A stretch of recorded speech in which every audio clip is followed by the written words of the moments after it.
தரும் நல் மருந்தே என் இயேசுவே, என் இயேசுவே.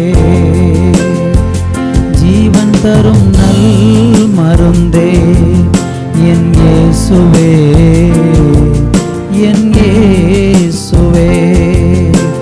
வழியும் சத்தியமும் ஜீவனுமானவர், வழியும் சத்தியமும் ஜீவனுமானவர்.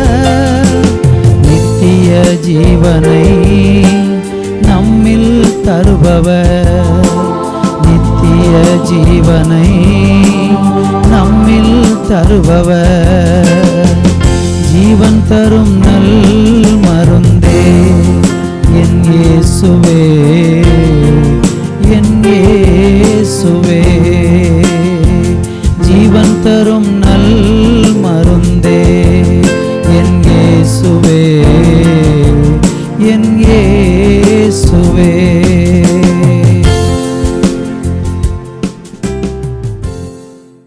தேவனுடைய பிள்ளைகளே, ஆண்டவராய் இயேசுவின் நாமத்திலே உங்களை அன்போடு கூட வாழ்த்துகிறேன், வரவேற்கிறேன். இந்த ஆசீர்வாதமான நல்ல வேளையிலே கர்த்தருடைய வார்த்தையை நம்ம தியானிக்க போகிறோம்.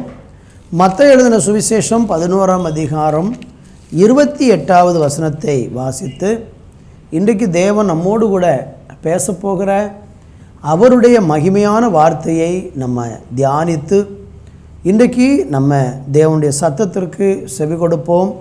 கர்த்தர் நம்மை ஆசீர்வதிப்பார். அந்த வசனத்தை இப்பொழுது வாசிக்க கேட்கலாம். வருத்தப்பட்டு பாரம் சுமக்கிறவர்களே, வருத்தப்பட்டு பாரம் சுமக்கிறவர்களே, நீங்கள் எல்லாரும் என்னிடத்தில் வாருங்கள், நீங்கள் எல்லாரும் என்னிடத்தில் வாருங்கள், நான் உங்களுக்கு இளைப்பாறுதல் தருவேன், நான் உங்களுக்கு இளைப்பாறுதல் தருவேன். இன்றைக்கி நம்ம சிந்திக்க போகிற காரியம் என்னவென்றால், நாம் சுமக்கிறதான பாரத்தை குறித்தும் நமக்கு எப்படிப்பட்ட பாரமெல்லாம் நம்முடைய வாழ்க்கையில் வந்து நம்மளை மிகவும் கஷ்டப்படுத்துகிறது என்பதை இன்றைக்கி நம்ம தியானிக்க போகிறோம். இன்றைக்கி மனிதர்கள் பூமியில் பார்த்திங்கன்னா பல மனுஷர்களும் மிகுந்த கஷ்டங்களை அனுபவித்து கொண்டிருக்கிறாங்க. பலவிதமான பாரத்தை தன்னுடைய தோளிலே சுமந்து அந்த பாரத்திலிருந்து விடுதலை பெறுவதற்கு வழி தெரியாமல் ரொம்ப சோர்ந்து போன ஒரு மனநிலைமையில் இன்றைக்கி அநேகர் காணப்படுகிறதை நம்ம பார்க்க முடிகிறது. நீங்கள் வேதத்தில் படித்து பார்த்தீங்கன்னா நம்முடைய வாழ்க்கையில் உண்டாகிற பாரங்கள் எப்படிப்பட்டதாக இருக்கிறது என்பதை புலம்பலின் புஸ்தகம் 5ஆம் அதிகாரம் 5வது வசனத்தை வாசிக்கும்போது அங்கே தீர்க்கதரிசி ஒரு காரியத்தை சொல்லுகிறார். அந்த வசனத்தையும் கூட இப்பொழுது நம்ம வாசிக்க கேட்கலாம். பாரம் சுமந்து எங்கள் கழுத்து நோகிறது, பாரம் சுமந்து எங்களுடைய கழுத்து நோகிறது, நாங்கள் உழைக்கிறோம், நாங்கள் உழைக்கிறோம், எங்களுக்கு இளைப்பாறுதல் இல்லை, எங்களுக்கு இளைப்பாறுதல் இல்லை.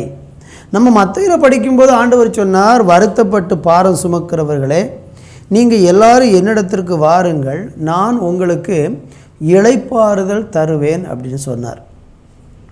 ஒரு மனுஷன் பாரம் சுமந்து தாங்க முடியாத பாரத்தை தோளில் சுமந்து கொண்டு இருக்கிறான் என்று சொன்னால் அந்த மனுஷனுக்கு ஆறுதல் இருக்காது, இளைப்பாறுதல் இருக்காது. பாரம் சுமந்து எங்களுடைய கழுத்து நோவுகிறது என்று சொல்லுகிறதை பார்க்கிறோம். சில நேரங்களில் நம்ம சுமக்கக்கூடிய பாரம் அது குடும்பத்தை குறித்த பாரமாக இருக்கலாம், அல்லது வேலையில் உண்டாகிற பாரமாக இருக்கலாம், பிள்ளைகள் நிமித்தம் உண்டாகிற பாரமாக இருக்கலாம், அல்லது ஏதோ ஒரு சூழ்நிலையில் நம்மளால் தாங்க முடியாத அளவுக்கு சில பாரங்களை நம்ம சுமக்கும்போது நமக்கு ஏற்படுகிற விளைவு என்ன?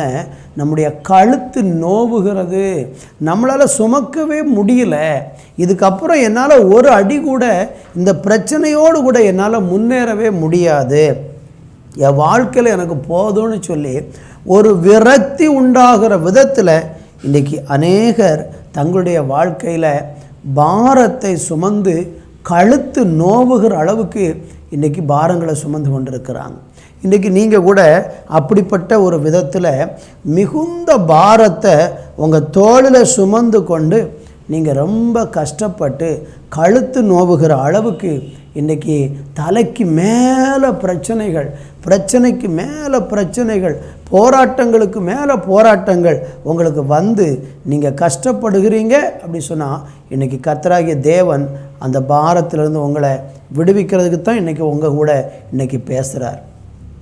அதான் நம்ம படித்து பார்த்தோம். வருத்தப்பட்டு பாரம் சுமக்கிறவர்களே, நீங்கள் எல்லாரும் என்கிட்ட வாங்க, என்னிடத்துக்கு வாருங்க, நான் உங்களுக்கு என்ன தருகிறேன் என்றால் இளைப்பாறுதல் தருகிறேன். பாரம் சுமந்து எங்களுடைய கழுத்து நோவுகிறது, நாங்கள் உழைக்கிறோம், ஆனாலும் எங்களுக்கு இளைப்பாறுதல் இல்லை. பாரத்திலிருந்து விடுதலை பெறுவதற்கு கடினமாக உழைச்சி பார்க்குறோம், சுயமாக ரொம்ப முயற்சி எடுத்து பார்க்குறோம், ஆனால் என்ன தான் முயற்சி பண்ணினாலும் ஆறுதல் இல்லை, இளைப்பாறுதல் இல்லை. அந்த அளவுக்கு நம்ம மேலே பாரம் அதிகரித்து கொண்டே போகிறது. இன்றைக்கி ஏதோ ஒரு விதத்தில் அப்படி நீங்கள் பாரம் சுமந்து கொண்டு இருக்கிறீங்கன்னா இன்றைக்கி ஆண்டவர் உங்ககிட்ட பேசுகிறாரு. இந்த பாரத்திலிருந்து கர்த்தர் உங்களை விடுவிக்க அவர் வல்லவராக இருக்கிறார். இன்னும் நீங்கள் 2 கொரிந்தியர் 5ஆம் அதிகாரம் 4வது வசனத்தை கூட வாசிக்க கேட்போம். அந்த வார்த்தையில் ஆண்டவர் நமக்கு என்ன சொல்லுகிறார்? இந்த கூடாரத்தில் இருக்கிற நாம் பாரம் சுமந்து தவிக்கிறோம். இந்த போர்வையை களைந்து போட வேண்டுமென்று விரும்பாமல் மரணமானது ஜீவனாலே விழுங்கப்படுவதற்காக போர்வை தரித்தவர்களாய் இருக்க வேண்டும் என்று விரும்புகிறோம். பாருங்கள், இங்கு என்ன சொல்லப்பட்டிருக்கிறது என்றால், இந்த உலக வாழ்க்கையை சொல்கிறார். நம்மெல்லாம் ஒரு கூடாரத்தில் வாழ்ந்து கொண்டு இருக்கிறோம். இந்த சரீரத்தில் என்னால் முடியலை, மனதில் என்னால் முடியலை, நான் பாரம் சுமந்து தவிக்கிறேன் அப்படின்னு சொல்கிறான். புலம்பலில் படிக்கும்போது நாம் பாரம் சுமந்து என்னுடைய கழுத்து நோவுகிறது என்று ஒரு பக்தன் மனுஷன் சொல்கிறார். ஆனால் இங்கே பவுலப்போஸ்தலன் சொல்கிறாரு, பாரம் சுமந்து தவிக்கிறோம் என்று சொல்லுகிறதை பார்க்கும்.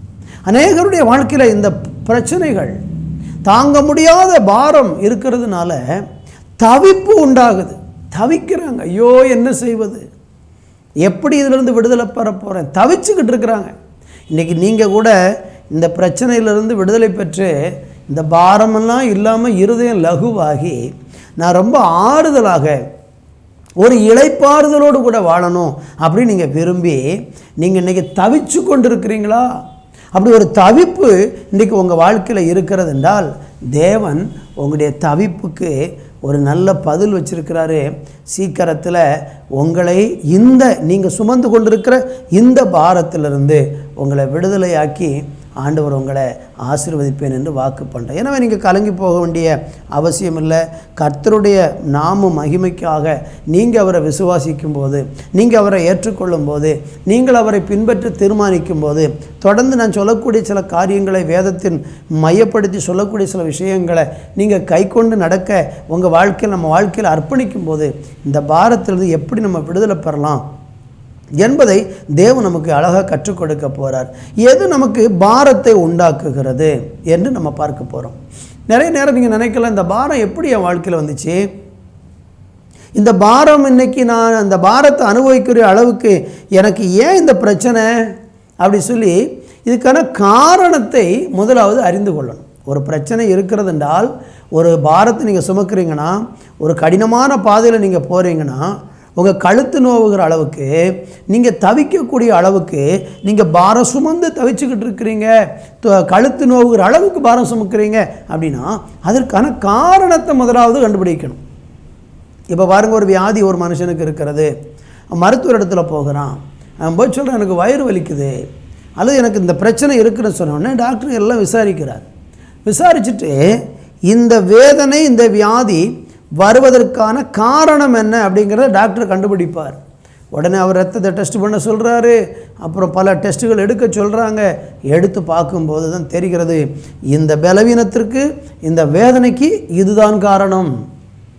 கண்டுபிடிச்சி அதுக்கு ஏற்ற நல்ல மருத்துவத்தை கொடுக்கும்போது அந்த மனுஷன் சுகமாகிறான். இதுபோல தான் நம்முடைய வாழ்க்கையில் இருக்கிற பிரச்சனைகளுக்கான காரணம் என்ன. அநேகர் இந்த காரணத்தை தேடுகிறதில்லை, ஆராய்கிறதில்லை, அதை குறித்து சிந்திக்கிறதில்லை. அதனால் அந்த பாரம் அவங்க மேலே நிரந்தரமாகவே வைக்கப்பட்டிருக்கிறது. கர்த்தருக்கு ஸ்தோத்திரம். சங்கீதங்களின் புஸ்தகத்தில் 38ஆம் சங்கீதம் 4வது வசனத்தை இப்பொழுது நம்ம வாசிக்க கேட்கலாம்.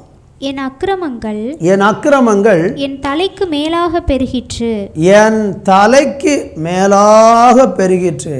அவைகள் பார சுமையைப் போல என்னால் தாங்கக்கூடாத பாரமாயிற்று. பாருங்க என்ன சொல்லப்பட்டிருக்கு பாருங்களேன்.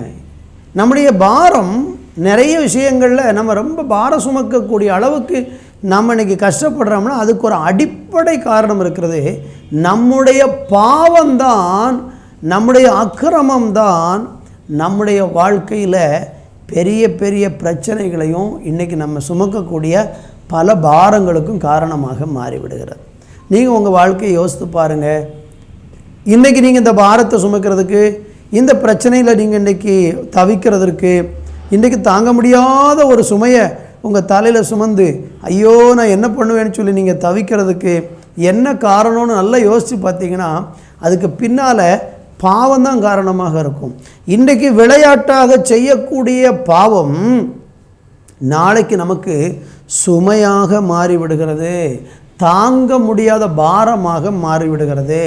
கழுத்து நோவுகிற அளவுக்கு, தவிக்கிற அளவுக்கு பாவம் ஒரு மனுஷனுடைய வாழ்க்கையில் பாரத்தை கொண்டு வருகிறது. கர்த்தருக்கு மகிமை உண்டாகட்டும். உங்கள் வாழ்க்கையை நீங்கள் ஆராய்ந்து பார்க்க வேண்டியது இந்த நாட்களிலே அவசியம். என்கிட்ட என்ன பாவம் இருக்குது, நான் என்னென்ன பாவத்திலெல்லாம் வாழ்ந்து கொண்டிருக்கிறேன் அப்படின்னு நீங்கள் எப்படி கண்டுபிடிப்பீங்க? நீங்களாக ஆராய்ந்து பார்த்தா உங்கள் பாவம் என்னதுங்கிறது உங்களுக்கு தெரியவே தெரியாது, நீங்கள் கண்டுபிடிக்கவும் முடியாது. நீங்கள் நினைப்பீங்க அந்த மனுஷனை விட நான் பரவாயில்லை, இவங்களை விட நான் பரவாயில்லைன்னு சொல்லி மற்றவர்களை பார்த்து அவர்களை விட நான் மேல் என்று சொல்லுகிற அளவுக்கு சில நேரம் என்ன செய்கிறீங்கன்னா நீங்கள் சிந்திக்க ஆரம்பிச்சிருவீங்க. நம்மகிட்ட பாவம் இருக்கா பாவம் இல்லையா என்பதை எப்படி நம்ம அறிந்து கொள்ள முடியும்? தேவன் அண்டைக்கு வந்தால் மட்டும்தான் நம்முடைய குறைகளை ஆண்டவர் நமக்கு சுட்டி காட்டுவார். அது வரைக்கும் நம்ம செய்கிறது பாவம்னே நமக்கு தெரியாது.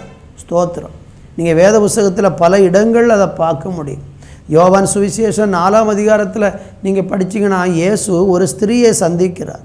அந்த ஸ்திரீ சமரியா பட்டணத்தில் உள்ள ஸ்திரீ.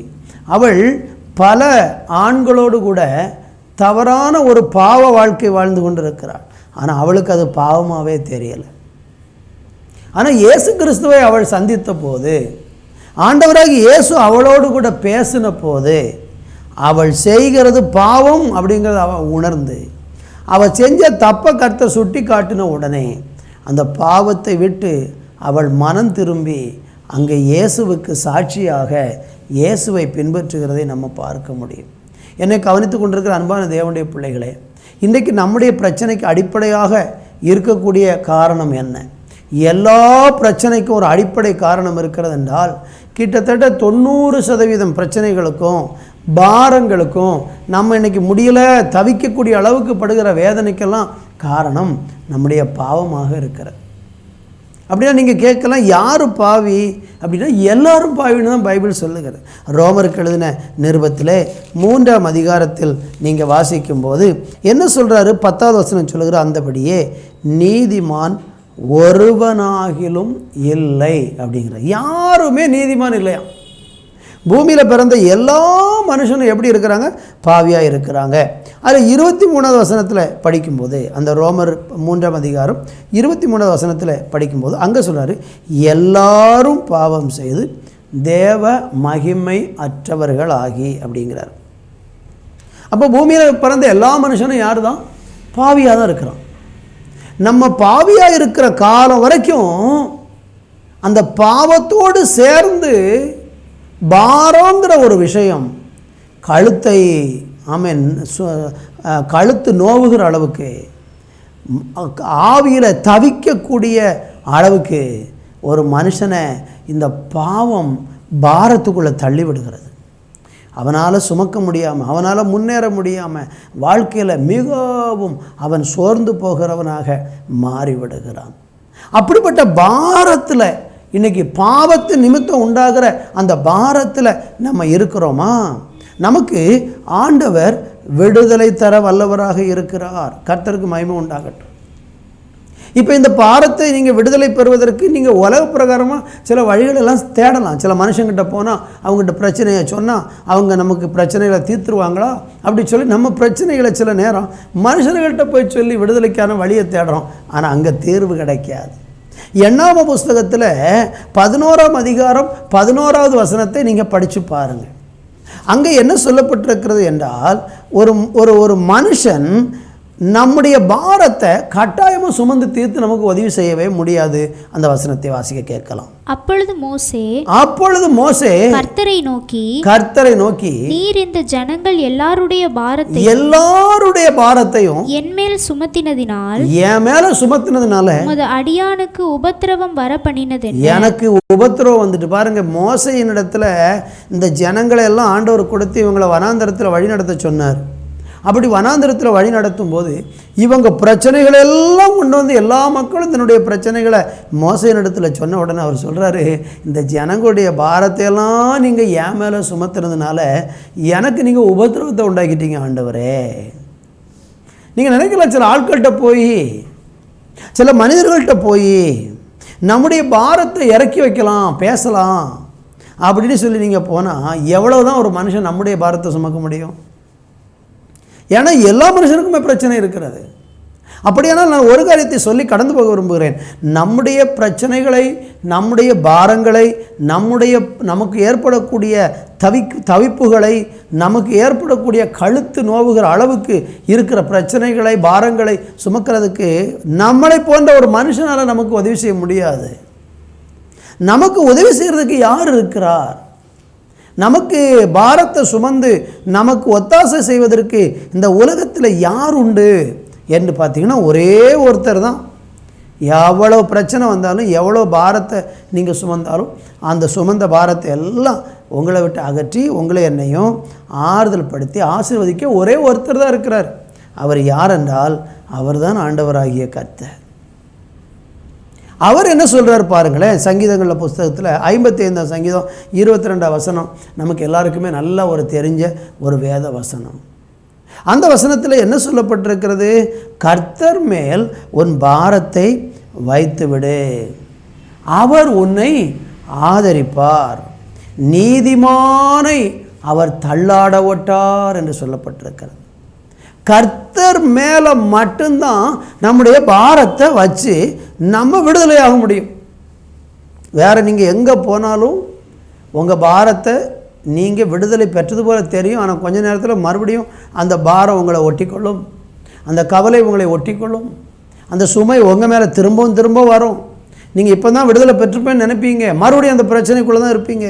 ஆனால் நிரந்தரமான ஒரு விடுதலை பெற்று நீங்கள் பாரம் சுமந்து தவிக்காத அளவுக்கு, கழுத்து நோவுகிற அளவுக்கு உங்கள் வாழ்க்கையில் பார சுமைகளை நீங்கள் சுமக்காதபடிக்கு, பாவத்திலிருந்து நீங்கள் விடுதலை பெறுவதற்கு, உங்களுடைய பாவத்து நிமித்தம் உண்டான எல்லா பாரத்திலிருந்து விடுதலை பெறுவதற்கு ஒரே ஒருத்தர் இருக்கிறாரு.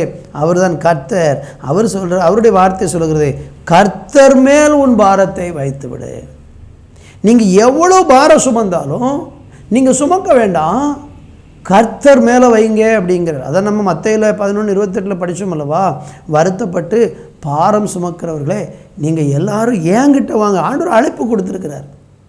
அழகான ஒரு அழைப்பை ஆண்டவர் கொடுத்துருக்கும் போது நீங்கள் ஏன் இன்னும் சுமந்து கொண்டே இருக்கிறீங்க? இன்னும் உங்கள் தோளிலேயே வைத்துக்கொண்டு இன்னும் அந்த பிரச்சனைகள்லேருந்து விடுதலை பெறாமல் எத்தனை வருஷம்தான் இந்த பிரச்சனையோடு நீங்கள் வாழ்வீங்க? கர்த்தர் உங்களுக்கு பாரத்தை சுமந்து உங்களுக்கு உதவி செய்கிறதுக்கு உங்கள் கூட இருக்கிறார். இன்றைக்கு நீங்கள் அவரை விசுவாசிக்க முடியுமா? இன்றைக்கு நீங்கள் அவரை நம்ப முடியுமா? இன்றைக்கு அவரை ஏற்றுக்கொள்ளவும், அவரை பின்பற்றவும், அவருக்காக உங்கள் வாழ்க்கையை முழுவதுமாக விட்டு கொடுக்கவும், உங்கள் பாவத்தை அவரிடத்தில் வந்து சொல்லி பாவத்தை விட்டு மனம் திரும்பி நான் பாவத்திலிருந்து விடுதலை பெறுவதற்கு விரும்புகிறேன்னு சொல்லி உங்களை ஒப்பு கொடுத்து பாருங்கள். உங்கள் பாரத்திலிருந்து கர்த்தர் உங்களை விடுவிப்பார், பாவத்தையும் உங்களுக்கு மன்னிப்பார். தேவனுக்கு மகிமை உண்டாகட்டும். சில நேரங்களில் பாவம் நமக்கு எப்படி பாரமாக மாறுகிறதோ அதுபோல் சில மனிதர்களும் என்ன செய்வாங்கன்னா நம்ம மேலே பயங்கரமான பாரத்தை சுமத்துவாங்க. நான் ஆரம்பத்தில் சொன்னேன் அல்லவா, மனுஷன் மோசேனிடத்தில் போய் ஜனங்களெல்லாம் போய் பிரச்சனைகளை சொன்ன உடனே அவருக்கு எல்லா பிரச்சனையும் கேட்ட உடனே அவருக்கு அது உபத்திரவமாக மாறிடுச்சு. சில மனிதர்கள்ட்ட போய் நீங்கள் கேட்டிங்கன்னா அவங்க என்ன செய்வாங்கன்னா நமக்கு சொல்லக்கூடிய காரியங்கள் நமக்கு இன்னும் பிரச்சனையாகி மாறிவிடும். மத்தேயு சுவிசேஷம் 23ஆம் அதிகாரத்தில் 4வது வசனத்தில் நீங்கள் நேரம் எடுத்து படித்து பாருங்கள். அங்கே மனுஷங்கிட்ட போய் நம்ம பிரச்சனையை சொன்னால் அவங்க சுமக்க முடியாத பாரத்தை நம்ம மேலே சுமத்திடுவாங்க. மனுஷனால் உங்கள் பிரச்சனைக்கு தீர்வு தரவே முடியாது. அப்படியானால் நீங்களும் நானும் என்ன செய்ய வேண்டும்? இந்த பாவத்திலிருந்தும் இந்த பாரத்திலிருந்தும் விடுதலை பெறுவதற்கு நாம் செய்ய வேண்டிய காரியம் என்ன? மத்தேயு சுவிசேஷம் 11ஆம் அதிகாரம் 29லிருந்து 30 வரை வாசிக்க கேட்கலாம். என்ன சொல்ல பாருங்கள். நான் சாந்தமும் மனத்தாழ்மையுமாக இருக்கிறேன். என் நுகத்தை உங்கள் மேல் ஏற்றுக்கொண்டு என்னிடத்தில் கற்றுக்கொள்ளுங்கள். அப்பொழுது உங்கள் ஆத்துமாக்களுக்கு இளைப்பாறுதல் கிடைக்கும். என் நுகம் மெதுவாயும் என் சுமை லகுவாயும் இருக்கிறது.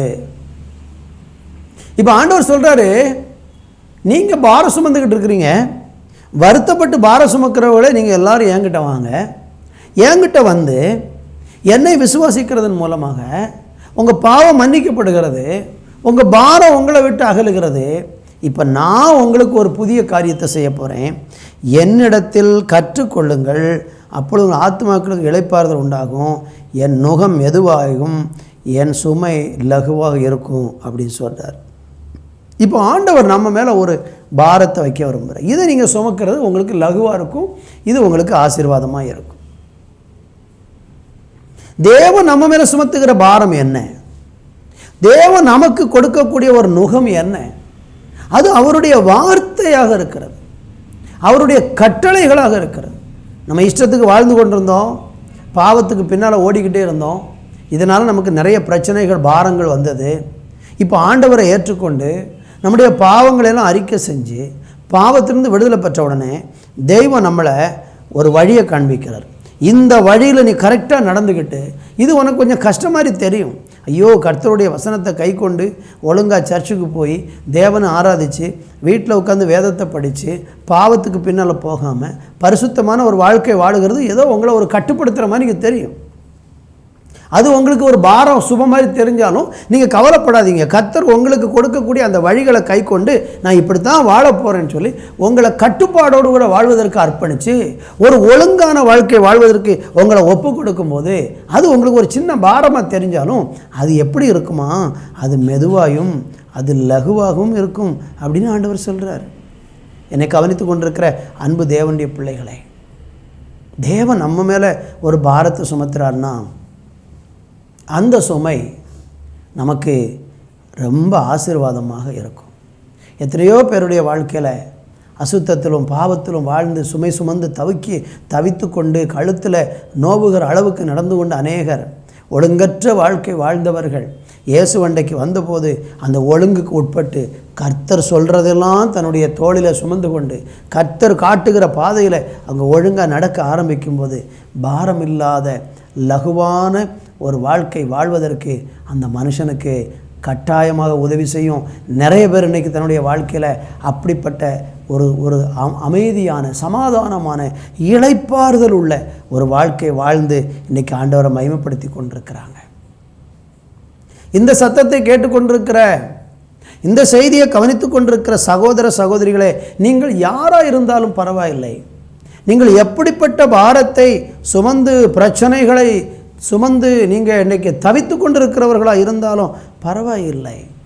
நீங்கள் ஆண்டவரை இயேசுவை உங்கள் உள்ளத்தில் ஏற்றுக்கொண்டு அவரை பின்பற்ற தீர்மானித்து அவருடைய வழியில் நடக்க நீங்கள் உங்கள் இருதயத்தை முழுசாக விட்டு கொடுத்து பாருங்கள். கர்த்தர் உங்கள் மேலே ஒரு நுகத்தை, அதாவது மெதுவான லகுவான ஒரு நுகத்தை வச்சு உங்கள் வழியை ஒழுங்குபடுத்துவார், உங்கள் வாழ்க்கையை ஒழுங்குபடுத்துவார்.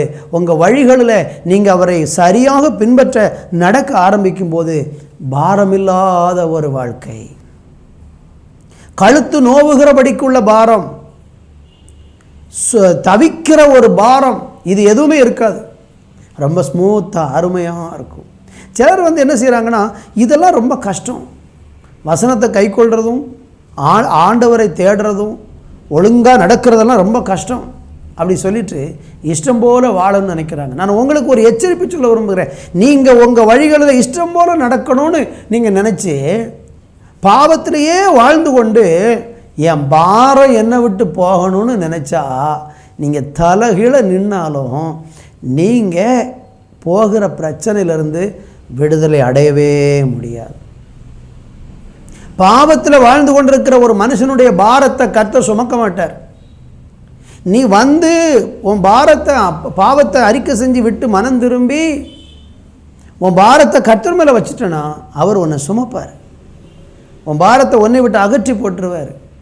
அவர் உன்னுடைய பாவ பாரத்தை எடுத்து போட்டுட்டு அவருடைய வார்த்தையாகிய நுகத்தை உன் தோளில் வச்சு உன்னை சரியாக நேரான பாதையில் நடக்க அவர் உன்னை ஆசீர்வதிப்பார். நீ அதற்கு இடம் கொடுக்கணும்.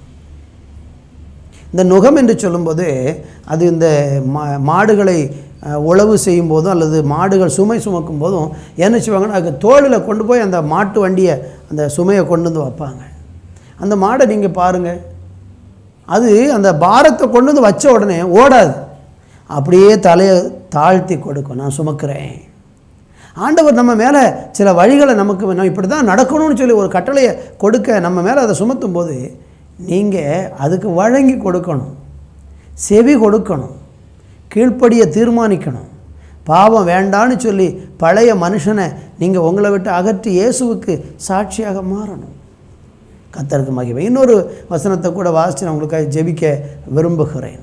மத்தேயு 16:24 வசனத்தில் வாசிக்கும்போது அங்கே ஆண்டவராகிய தேவன் நம்ம சுமக்க வேண்டிய அல்லது இன்றைக்கு நம்ம சுமந்து கொண்டிருக்கிற பாவத்திலிருந்து விடுதலை பெற்று நம்ம சுமக்க வேண்டிய இன்னொரு காரியத்தை சொல்றாரு. வாசிக்க கேட்கலாம். அப்பொழுது இயேசு தம்முடைய சீஷர்களை நோக்கி ஒருவன் என்னை பின்பற்றி வர விரும்பினால், நல்லா கேளுங்க, ஒருவன் என்னை பின்பற்றி வர விரும்பினால் அவன் தன்னைத்தான் வெறுத்து தன் சிலுவையை எடுத்துக்கொண்டு என்னை பின்பற்ற கடவன். பாத்தீங்களா? இப்ப நமக்கு இன்னொரு பாரத்தை கொடுக்கிறார். நீங்க என்னை பின்பற்ற விரும்புறீங்களா? நீங்க என்ன செய்யணும்? உங்க சிலுவையை எடுத்துக்கொண்டு என்னை பின்பற்றணும். ஒரு சிலுவை எல்லா தேவனுடைய பிள்ளைகளுக்கும் ஒரு பாரமான ஒரு சிலுவையை கர்த்தர் வச்சிருக்கிறார். அதை கை கொண்டு ஆகணும். அந்த சிலுவை என்ன தெரியுமா? நமக்கு இந்த உலகத்தில் இருக்கக்கூடிய சில நெருக்கங்கள், சில கஷ்டங்கள், சில உபத்திரவங்கள், இது ஆண்டவரால் அனுமதிக்கப்படும். எதுக்குன்னா அந்த மாதிரி கஷ்டத்தின் நெருக்கத்தின் வழியாக போகும்போது நம்ம இன்னும் ஆண்டவர் அதிகமாக தேடுவோம். பாவம் செய்வதற்கு நமக்கு துணிகரம் வராது. நம்ம இருதயம் சுத்திகரிக்கப்பட ஆரம்பிச்சிடும். நம்ம விசுவாசம் வலுப்பட ஆரம்பிச்சிடும். அநேக உபத்திரவங்கள், பாடுகள், சில நெருக்கங்கள் வழியாக தேவன் நம்மளை சுத்திகரிப்பார். நம்மளை சாட்சி உள்ளவங்களாக தேவன் மாற்றுவார். நம்முடைய பழைய மனுஷனை அந்த சிலுவையில் அறைந்து ஒரு புதிய மனுஷனாக வாழ்வதற்கு நம்முடைய வாழ்க்கையை அர்ப்பணிக்க வேண்டியது அவசியமாக இருக்கிறது. கர்த்தருக்கு மகிமை. எனவே என் அன்பு தேவப்பிள்ளைகளே, நான் உங்களுக்கு ஜெபிக்க விரும்புகிறேன். இன்றைக்கி ஏதோ ஒரு விதத்தில் சுமக்க முடியாத ஒரு பாரத்தை சுமந்து கொண்டு அழுது கொண்டு இருக்கிறீங்களா? தவிக்கிறீங்களா? கழுத்து நோவுகிறதுன்னு சொல்கிறீங்களா? ஐயோ, என் பாரத்திலிருந்து எப்படி விடுதலை பெறப்போறேன்னு ஏங்கி கொண்டு இருக்கிறீங்களா? உங்களுக்கு ஒரு விடுதலைக்கான வழியை சொல்லுகிறேன். இயேசு உங்களை அழைக்கிறார். வருத்தப்பட்டு பாரம் சுமக்கிறவர்களே, நீங்கள் எல்லாரும் என்னிடத்துக்கு வாருங்க, நான் உங்களுக்கு இளைப்பாறு தருவேன்னு சொன்ன இயேசு அன்போடு கூட உங்களை அழைக்கிறார். இன்றைக்கு அவரிடத்தில் வந்து உங்கள் வாழ்க்கையை ஒப்பு கொடுத்து உங்கள் பாவங்களையெல்லாம் அறிக்கை செஞ்சு மனம் திரும்பி தேவன் பக்கம் வர தீர்மானித்தா உங்கள் பாவத்தையும் மன்னித்து உங்கள் பாரத்தையும் உங்களை விட்டு எடுத்து போட்டு இந்த உலகத்தில் மனமகிழ்ச்சியான ஒரு வாழ்க்கை வாழ கர்த்தர் உங்களுக்கு துணை செய்வார். ஜெபிப்போம். நல்ல பிதாவே, இந்த நல்ல வேலைக்காக நன்றி. இந்த வார்த்தையை கேட்டுக்கொண்டிருக்கிற உங்களுடைய அன்பு பிள்ளைகள் பாவத்திலே, ஆண்டவரே பாரத்திலே, ஆண்டவரே தவிப்பிலே, கண்ணீரிலே, ஆண்டவரே வேதனையிலே இருந்து கொண்டு இருக்கிறார்கள். அப்பா, உங்கள் பிள்ளைகளுக்கு ஒரு இளைப்பாறுதல் உண்டாகணும். அந்த இளைப்பாறுதலுக்காக இயேசுவே உம்மிடத்தில் வந்து உம்மை விசுவாசித்து பாவங்களை விட்டு மனம் திரும்பி பாரத்திலிருந்து விடுதலை பெற்று ஆசீர்வதிக்கப்பட நான் ஜெபிக்கிறேன். தவிக்கிற அளவுக்கு, புலம்புகிற அளவுக்கு, ஆண்டவரே ஸ்தோத்திரம் அப்பா, கழுத்து நோவுகிற அளவுக்கு பாரம் சுமந்து அழுது கொண்டிருக்கிறவர்கள் நிகழ்ச்சியை பார்த்து ஐயோ என் வாழ்க்கையில் இருக்கிறதை அப்படியே இன்றைக்கு இந்த ஊழியக்காரர் என்னோடு பேசுகிறாங்களே, எனக்கு விடுதலை வேணுமே ஆண்டவரேன்னு யாரெல்லாம் ஜெபிக்கிறாங்களோ அவங்க இப்பொழுதே இயேசுவின் நாமத்தில் விடுவிக்கப்படட்டும். அற்புதங்கள் நடக்கட்டும், விடுதலை உண்டாகட்டும், வியாதிகள் குணமாகட்டும், சத்ருடைய கிரியை அழிக்கப்படட்டும். பிசாசின் பொல்லாத கிரியைகளை தேவன் சுட்டரித்து அதமாக்குகிறார். பிள்ளைகளை பலப்படுத்தி ஆசீர்வதியும் இயேசுவின் நாமத்தில் ஜெபிக்கிறோம் நல்ல பிதாவே, ஆமேன், ஆமேன். அன்பு தேவ பிள்ளைகளே, தேவன் நம்மோடு கூட பேசியிருக்கிறார். இந்த வார்த்தையின் மூலம் தேவன் உங்களுக்கு ஒரு நல்ல இளைப்பாறுதல் தர உங்களுக்காக நாங்கள் தொடர்ந்து ஜெபிக்க விரும்புகிறோம். உங்களுடைய கருத்துக்களை எங்களுக்கு தெரியப்படுத்துங்கள். ஜெப குறிப்புகளை எங்களுக்கு அனுப்பி வையுங்கள். கர்த்தர் உங்களை ஆசீர்வதிப்பாராக. ஆமேன், ஆமேன்.